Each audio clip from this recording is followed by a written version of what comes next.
দেশের জনপ্রিয় ব্যান্ড আর্সেলের কণ্ঠশিল্পী ও গিটারিস্ট লিংকন ডি কস্টা এবং ব্যান্ডের ম্যানেজার খাদিমুল ওয়াহাব মাহেরের বিরুদ্ধে প্রতারণার অভিযোগে মামলা দায়ের করা হয়েছে।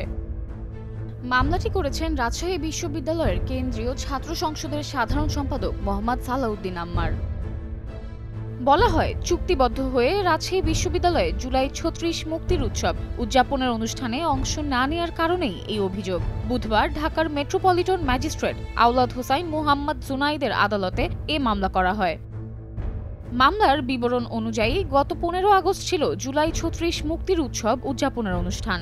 এই অনুষ্ঠানে অংশ নিতে গত ১৯ জুলাই লিংকন, আর্সেল ও খাদিমুল ওয়াহাব মাহের চুক্তিবদ্ধ হন। চুক্তি অনুযায়ী ৫,৭৫,০০০ টাকার মধ্যে ৫,২৫,০০০ টাকা পরিশোধ করা হয়েছে। কিন্তু প্রোগ্রাম শুরু হওয়ার মাত্র ৫ ঘন্টা আগে ফেসবুক পোস্টের মাধ্যমে আর্সেল জানায় তারা অনুষ্ঠানে অংশগ্রহণ করবে না।